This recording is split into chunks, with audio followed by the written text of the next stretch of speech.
Hello and welcome to the Fulhamish Quick Take here on the YouTube channel with me, Dan Cook, after Fulham's 2-1 win away at Newcastle United at St James's Park. What a day. Yeah. I'm joined by Jack Kelly. Jack, I mean, we'll get into the weeds of the game, but first of all, just emotions right now. I've got a banging headache, I'll tell you that for a fact. It was a great day. In fact, I've never felt this season more frustrated at full time, but a completely different emotion at half. Frustrated at half. I can't speak. There you go. More frustrated at half time and more elated at full time. That sort of feeling was incredible. The first half was just like lots of the ball, loads of crosses in the box, no one there, no chances created. Dubravka had nothing to do, and then suddenly, I think what changed for Fulham was the second half. Within a minute, Smith Rowe had an effort on goal, which just got us going a little bit. Okay, fine, we can have a shot on target. And then from there, it was lift-off, really. There was lots of chances. Smith Rowe had another chance, Raul Jimenez, and then suddenly we were winning corner after corner. And then we got the goal. It was just so deserved. We pegged them back and we were fantastic in the second half. And it was such a contrast from the first half, which I thought was really important because it was a case of the same old story over and over again. And I was dreading the replies. I was dreading the reaction. But you know, there's still 45 minutes to go. And then we got 2 goals. And I had this really funny feeling when we got that free kick leading to the goal. I was like, I think we're going to win this. Just the way the atmosphere was changing around the ground. And it went in our favour. And we're the boys in purple got the points. Fantastic. Yeah, brilliant. And I had much the same thoughts of you, actually. At half-time, I turned to people I was sat with, my friends. I turned to people who were in front of me who I'd never met until today. Yeah. And I just said, it still feels like we're seeing the same Fulham game on repeat every game this season. We look great in possession of the ball. We do some lovely stuff. And then, as you said, it works out wide, cross comes in, no one there to nod it in, or it's a poor cross, gets cleared away. And it just felt like we were going nowhere in that first half, but we were still very much in that game. And it felt unfortunate to have conceded when we did because we were going okay. We weren't spectacular, but I thought we matched Newcastle really well. And it's an unfortunate bit of poor defending from Timothy Castagna. It is poor. And Anthony Gordon really had the better of him in that first half. And I think you'd like to say a little piece on Castagna in that second half when we come to it. But that first goal, it felt like we'd had a good first 37 minutes. I remember looking at the clock being like, we've done well here. We've done enough. Bit of a killer blow to concede then. Yeah, because we were working our way back into the game after a difficult start. And they crashed the crossbar. I know it was offside, but it was an incredible hit and that got everyone up. I was thinking, Fulham have finally got a bit of control, putting crosses into the box, cross after cross, and it didn't really come to anything. But at least we were causing them some issues. And then suddenly, Gordon gets away from Castagna quite easily, too easily, in my opinion. Ball across, and again, it's not like Bassey against Ipswich because he has to hook it clear, but he just flicks it away. And then there's no one there at the back post. There's no Robinson. He's not there. Same as West Ham. And Murphy had loads of time, loads of space, and just crashed it in beyond Leno, who couldn't really do much about it. Yeah, I think it's a decent finish by Jacob Murphy as well. It's well worked. But obviously we go in at half-time, 1-0 down. It didn't feel like there was any glaring moments where we needed... It didn't scream that we needed to change anything, really. It just felt like those little tweaks, that last pass just needing to be a bit better, or just someone having a go. And as you said, about 45 seconds into the second half, Smith Rowe has a shot. Yeah. He then has another go later on with his left foot, and it felt like we started to build a bit of momentum. And whilst the personnel was the same, it felt like we started to turn the game into something that we wanted it to be, something that we know Fulham are good at this season, which is just being a transition team. And I thought we really made it difficult on the counter-attack. Absolutely, and getting balls. I thought Raul ran his socks off today, actually. Really? And he was fantastic. And you talk about what we could have changed at half-time. In terms of personnel, there wasn't really much we could do. You look at the bench that we have, and they're all like options we could bring on 70 minutes or 65, 70 minutes. And it just felt like, stick to the game plan.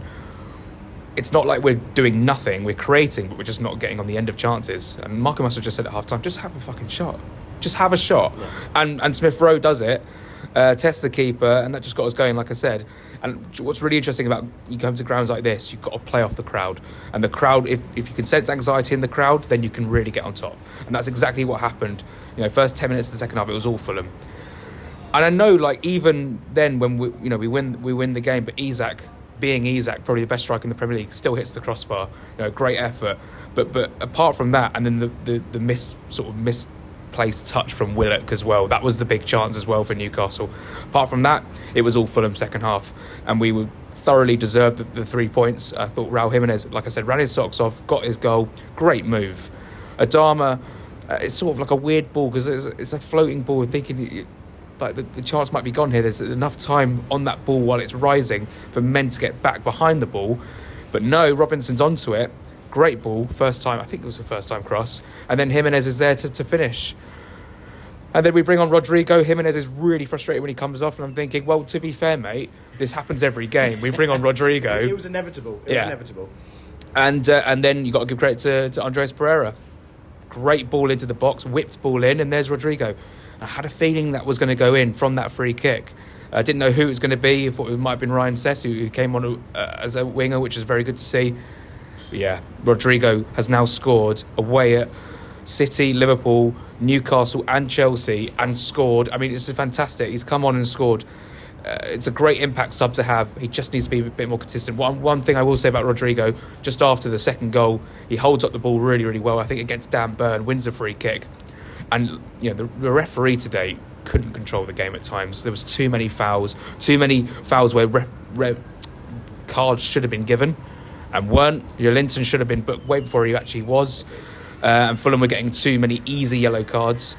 But we won't worry about that now. We've got the 3 points and we're going to run home with them. What I will say about the refereeing, I thought in the first half, Kavanagh was woeful. Yeah. I thought it was dreadful, and it felt like a little bit like you see this happen a lot with Newcastle, right? It's something about Joelinton, as effective as he is as a midfielder. I think he's brilliant. He has a knack of consistently getting away with being booked, and he did. And Kavanagh fell for it. I will say, and I think if there are any Newcastle fans watching, second half, it felt like a couple of things actually did fall in Fulham's favour. Yeah. I think before we go and score that second goal, there's to me it looked like a clear foul on Anthony Gordon from Andres Pereira, and it wasn't given. We go down the other end, happy days, 2-1, we'll take it. But just all in all, I think not even just from a Fulham perspective, I thought Kavanagh was a dreadful referee today, and I think both sides will agree. And it's a common trend, right? We see this often from him. But as you say, two strikers scoring goals today, holding the ball up well. I think that was fantastic to see. They both really battled, and I think this is the point that I wanted. It'd be interesting to see what you think, but I think there are two ways to beat Newcastle, especially at St James's Park. One is to be just totally better than them, which I think Bournemouth were a couple of weeks ago. They came out and played fantastic football and won the game on merit. The second way is to not let yourself get bullied. Yeah. And so I think Newcastle are an incredibly physical team. Everyone knows this, and they really come at you and try and bully you out of a game of football. And what I thought Fulham did fantastically today was they never at one point stood down from that challenge. Yeah. Every single player on that pitch just kept on fighting, and they dished out their shithousery and we gave it back. And I think that's what you need to do at a ground like that, where the fans are fantastic, they get up when things are good. If you can turn them, that's even better. And I think we did that by just playing the game. We wasted a bit of time. We went down with injuries. We went down easily. And then when they had the ball, there were little nibbles here and there, just knocking them over, just pushing them off their stride. And I think as Fulham fans, sometimes we're not used to that. And so it's really lovely to see us just stand up and be like, no, you know what? We're winning this game of football. I completely agree. So sometimes I watch football now and I feel like it's 80% football, 20% dark arts. And to our credit, I think that since Silva's come in, we've been better at the dark arts. We've been better at doing that. Under Parker and previous managers before that, we've been a soft touch, and we've been able to be walked all over by whether it be teams in the Championship or teams in the Premier League. Now we've got some underbelly under Marco Silva, and look, you give it and you got to take it. They'll give it to us, especially, you know what winds me up the most? Obviously, Jason Tindall, acting as if he's manager. He's not manager, he's the assistant manager. And he'll wind everyone up because that's the presence he has, and he does a good job in doing it, because right now I'm speaking about him when we've won the game. But what Fulham have to do is, like you say, they've got to dig in, and when we're winning games, you have to try and see out time by doing these things. And Leno getting booked in added time, it's all part of the script. It's all part of the recipe of how you've got to sort of grind a win out in the Premier League, especially at places like Newcastle. The fans were getting so frustrated today. That's exactly what you want. It's exactly what you want. Because let's face it, you will never ever hear that reaction at Craven Cottage. You might hear it a little bit, but not to that extent. But You're never going to have 52,000 people doing it. Well, no, 52,000 fans in Craven Cottage. They'd been an almighty crush. I think basically Fulham have got better at this, and it actually sort of is in parallel with our recent success. I remember going to like Leeds away in the first season of the first season back in the Premier League, home to Brighton, just saw out games, really important points. And now it's like, well, not only that, we've got the talent to beat you on the pitch, but also sort of see a game out as well and shithouse our way through it. And just finally on Timothy Castagna, terrible first half. Better second half. Silva basically said, he had a word with him after the game and said that's the Timothy Castagna that we know and we love and we trust you. And also actually a really good point from Silva after the game. He said that we won our duels better in the second half, 50-50 duels. We got lucky with some fouls sometimes, like you say, and obviously you need luck in football, but we won our duels way better in the second half, and that contributed to the win today. Fantastic team performance. Just do it in two halves.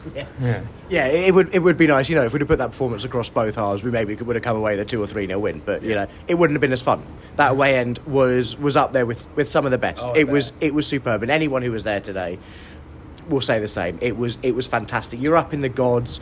You turned up. I don't know if I was alone in this, but I turned up today and I wasn't feeling it.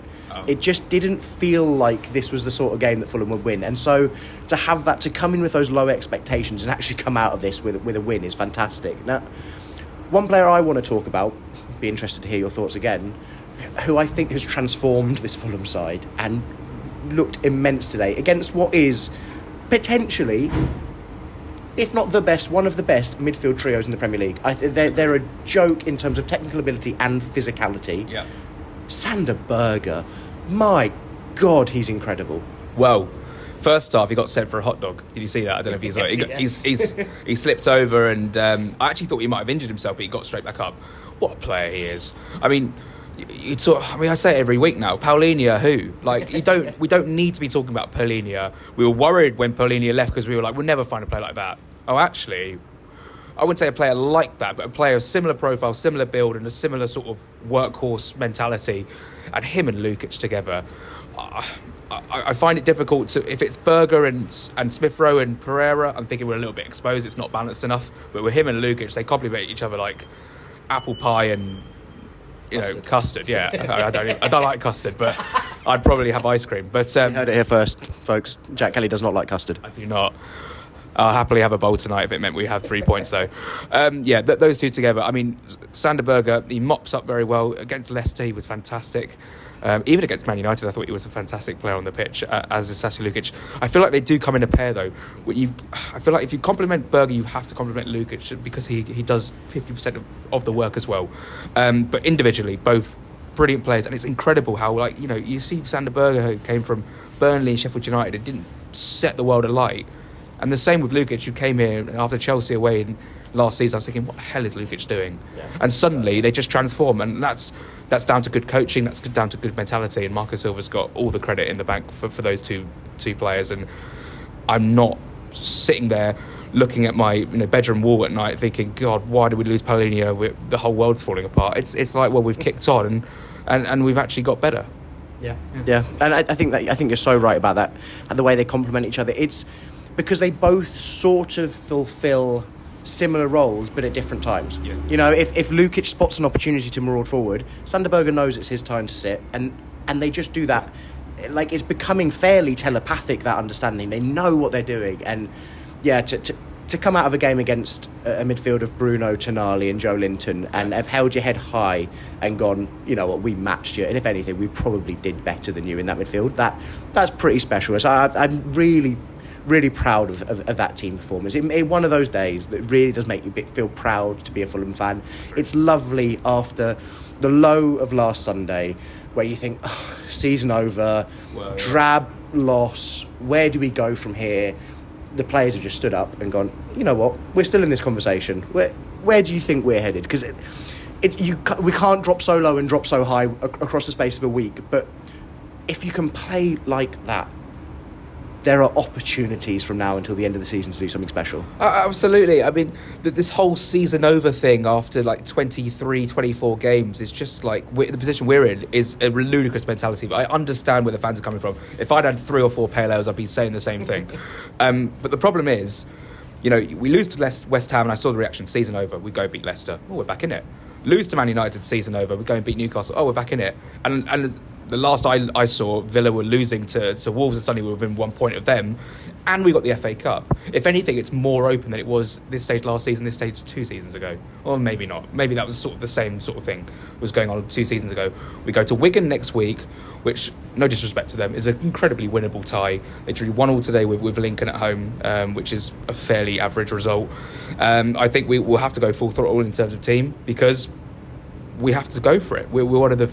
It's the best chance to get to the last 16. It's the best chance to get to a quarter-final, semi-final than we'll have since 2 years ago. What can we do this season? We just got to keep plugging away. We've got to just keep plugging away. We're still in the fight. Teams will drop points. Brighton losing 7-0 today. I doubt Fulham will lose 7-0 this season. And before we go lose 7-0 to Forest when they come to the Cottage. But look, this is a really important game now against Forest. I know it's a couple of weeks away, but if we are able to stamp our authority like we usually do at home against them, beat them, or get a result against them, going into Palace, and Spurs maybe in the middle of that depending on what happens this week, there's a real chance. 3 home games in a row, potentially, that's a really good opportunity to pick up points and upset apple carts, and we're more than capable of doing it. The only thing is the injury issue is rife. There's 2 days left of the window. We need 2 in. There was a rumour halfway through the game that came in about a guy from Roma. There's another guy from Roma we're looking at. The names escape me right now because my head is scrambled. But yeah, look, keep the faith. Don't just don't drop everything just because we lose 1 game. There's so much to play for. And if we look back on this season, if we'd have beaten West Ham, if we'd have beaten Everton in those last minute games where we've dropped points, then obviously that's disappointment to look back on. But right now, just calm down. It's okay. It's okay actually. Yeah, big month coming up for Fulham. This feels like a season defining month coming up February, but it also feels like we say that every month. Yeah, it's almost as if football changes every time you play a game. But Jack, thank you for joining me. Thank you. This has been great. This has been the Fulhamish Quick Take. I am going to go and drink about 18 beers now in Newcastle City Centre. I still cannot get over this win. I hope you enjoyed it. I hope you enjoyed watching. Please leave your comments down below. Who did you think your best player was? I'm going to lump on Sander Berger. I thought it was superb, but Calvin Bassey was superb as well. So was Lukic. So was Raul. So was Muniz. There's so many to choose from. But thanks for watching, and we will see you with a podcast hopefully on Monday morning on your feeds, and then we're on to Wigan. Cannot wait. Thank you for watching. Go you Whites. You Whites.